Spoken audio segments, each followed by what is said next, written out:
2 Chronicles chapter 9.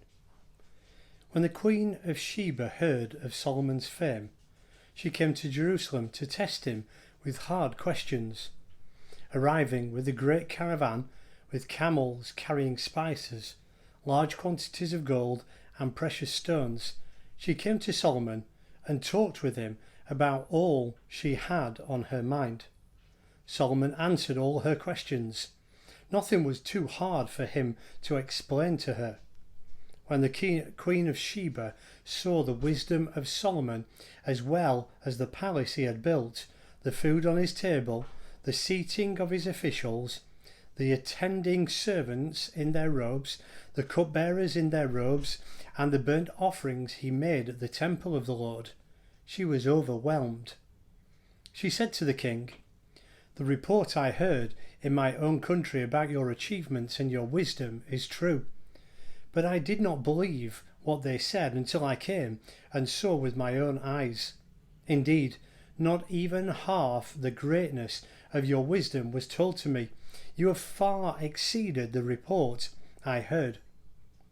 How happy your men must be, how happy your officials, who continually stand before you and hear your wisdom.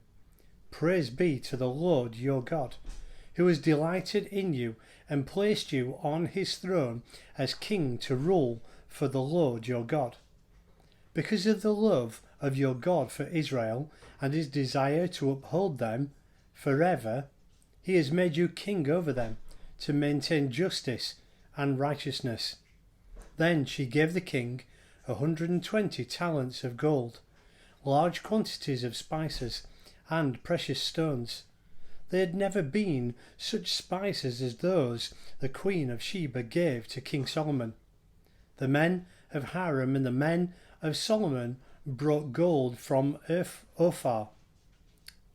They also brought algum wood and precious stones. The king used the algum wood to make steps for the temple of the Lord for the royal palace, and to make harps and lyres for the musicians. Nothing like them had ever been seen in Judah. King Solomon gave the Queen of Sheba all she desired and asked for. He gave her more than she had brought to him.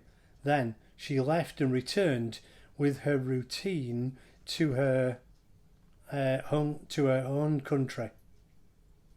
The weight of the gold that Solomon received yearly was 666 talents, not including the revenues brought in by merchants and traders. Also all the kings of Arabia and the governors of the land brought gold and silver to Solomon. King Solomon made 200 large shields of hammered gold.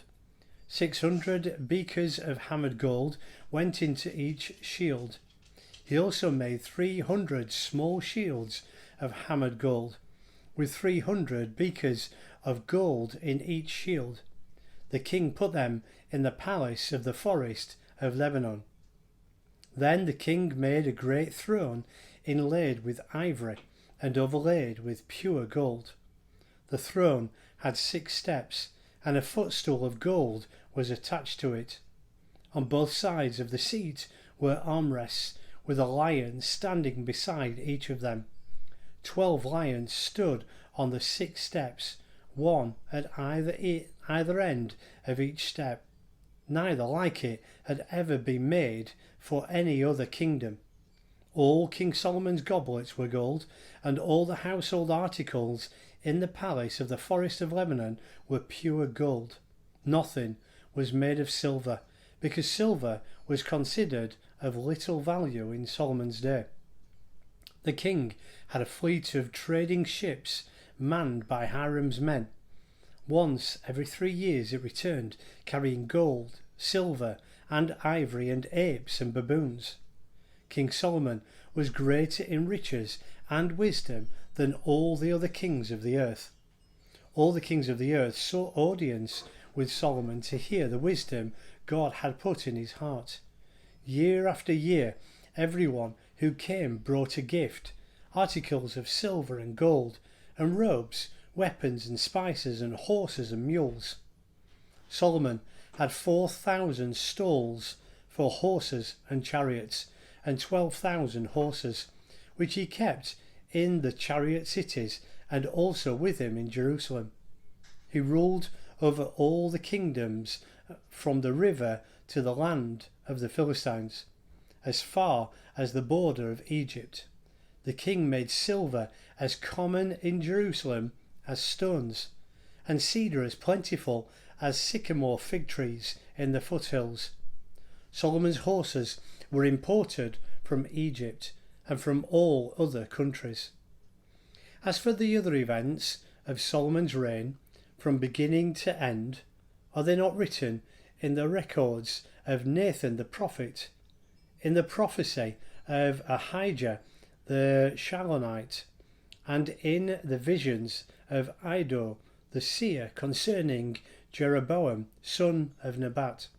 Solomon reigned in Jerusalem over all Israel 40 years.